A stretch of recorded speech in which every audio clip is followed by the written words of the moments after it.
اچھا جی، آج کا جو ہمارا سوال ہے وہ ہے قومی طاقت کی تعریف کریں اور اس کے مختلف عناصر بیان کریں۔ اور لفظ طاقت کے معنی بیان کرنا کوئی آسان کام نہیں ہے۔ ریاضی میں پاور ایک فنی اصطلاح ہے۔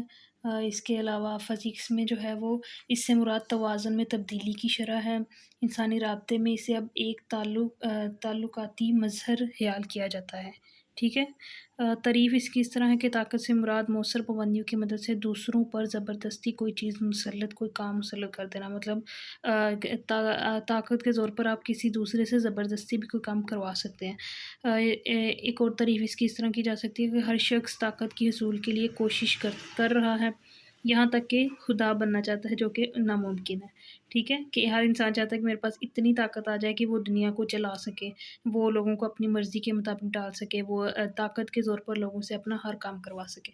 اب قومی طاقت کیا ہے؟ قومی طاقت سے مراد وہ صلاحیت جو کوئی ریاست دوسری ریاست کے اس پر اثر انداز ہونے کی کوشش کے جواب میں مقابلے کے لیے استعمال کرتی ہے۔ مثلاً قومی طاقت ایک ایسی صلاحیت ہے ہمارے پاس کہ جب ایک ریاست کوئی ایسا کام کرتی ہے کہ اس سے دوسری ریاست پر کوئی اثر ہوتا ہے، تو پھر دوسری ریاست اس کے جواب میں قومی طاقت استعمال کرتی ہے۔ ٹھیک ہے، اپنے اس کا مقابلہ کرنے کے لیے یا جو کام اس نے کیا ہے اس کا جواب دینے کے لیے وہ طاقت کے بلبوتے پر کوئی ایکشن لیتی ہے۔ قومی طاقت کی صورتیں۔ ایچ کیئر نے قومی طاقت کی 3 اقسام جو ہیں وہ بتائی ہوئی ہیں۔ ایک ہے فوجی طاقت، معاشی طاقت، نفسیاتی طاقت۔ پہلے سب سے ہم ڈسکس کریں گے فوجی طاقت۔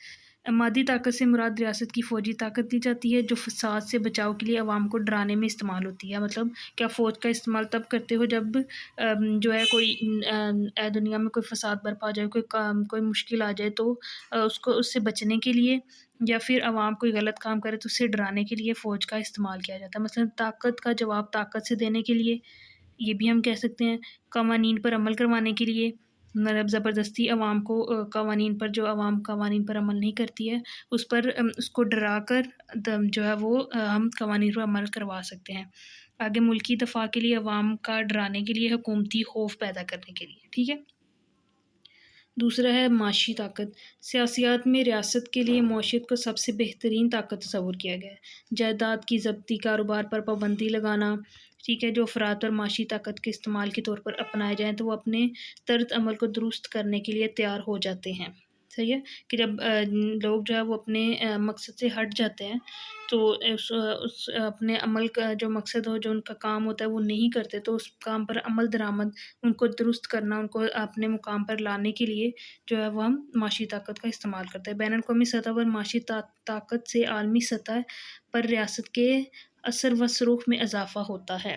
اب ہے نفسیاتی طاقت۔ بین الاقوامی تعلقات میں نفسیاتی طاقت بہت اہم ہے۔ افلاطون نے کہا، حکومت اور عوام کے درمیان ایسی نفسیاتی کیفیت پیدا ہو جائے کہ ان کی توجہ باہمی مسائل پر عمل پیرا ہونا ہو تو حکومت مستحکم ہوگی، وگرنہ شاید قوانین بیکار ہو جائیں گے۔ ٹھیک ہے۔ اچھا، یہ تو ہوگی قومی طاقت کی صورتیں۔ آگے قومی طاقت کے عناصر۔ قومی طاقت کے 2 عناصر، غیر مجسم عناصر اور غیر مجسم۔ اب مجسم عناصر کون سے ہم وہ پڑھ لیتے ہیں۔ مادی عناصر قومی طاقت کا اہم ترین حصہ شمار کیے جاتے ہیں، اور جس میں قومی طاقت کے مجسم عناصر کو ہم تفصیل سے، میں نے لکھا، پوائنٹس کے نیم میں نے لکھ دی ہیں، آپ ان کو 3-4 لائنوں میں ایکسپلین کر سکتے ہیں۔ جیسے سطح، مرتفع، میدان، پہاڑ، طبعی ساخت، جغرافی حیثیت، آب و ہوا، مٹی، معدنیات۔ یہ بہت ایزی پوائنٹ جو ہے عناصر ہیں، آپ آسانی کے ساتھ ان کو جو ہے وہ 3-4 لائنوں میں ڈسکرائب کریں گے تو یہ تقریباً 2-3 پیجز پہ تو یہ عناصر آپ کے آ جانے۔ یہ 15-16 میں نے لکھ دی ہیں۔ تعلیم و ٹیکنالوجی، جیسے کہ آج کل کے دور میں تعلیم و ٹیکنالوجی کتنی امپورٹنٹ، کتنا اس نے جو ہے وہ کافی آگے بڑھ چکی ہے۔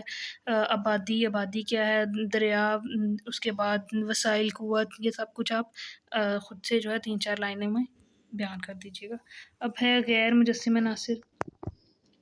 یہ ایسے وسائل جن کو آنکھوں سے دیکھا جا سکتا ہے، نہ ہی ہاتھوں سے چھوا جا سکتا ہے، قومی طاقت کے غیر مجسم عناصر کہلاتے ہیں۔ ایسے عناصر جو نہ تو ہم آنکھوں سے دیکھ سکتے ہیں، ٹھیک ہے، نہ ہی ہم انہیں ہاتھوں سے چھو سکتے ہیں، جن کی تعداد کافی زیادہ بھی ہے۔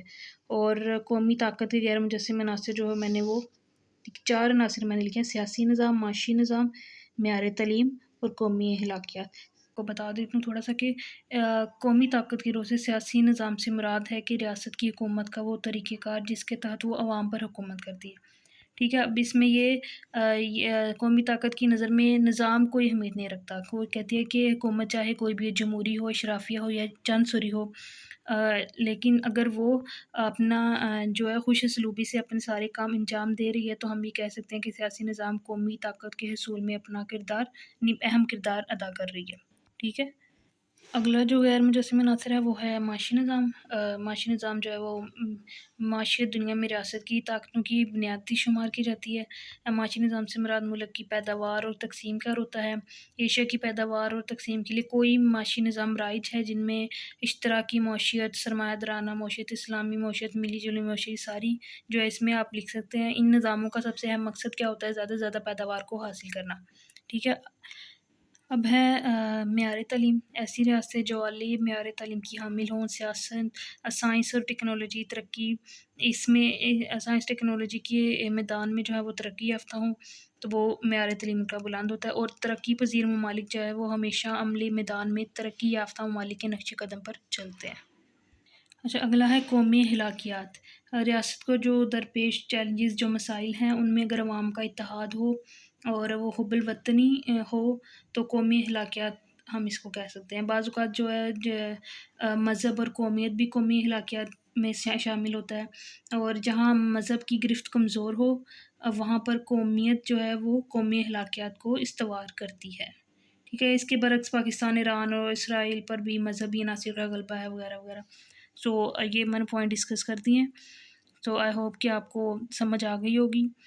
تو اب نیکسٹ ویڈیو میں انشاءاللہ اسی چیپٹر کا میں اگلا کوسچن آپ کو سمجھاؤں گی، سوری اسی سبجیکٹ کا اگلا کوسچن۔ تو تب تک کے لیے آپ اپنی تیاری اچھی رکھیں اپنے ایگزام کے لیے۔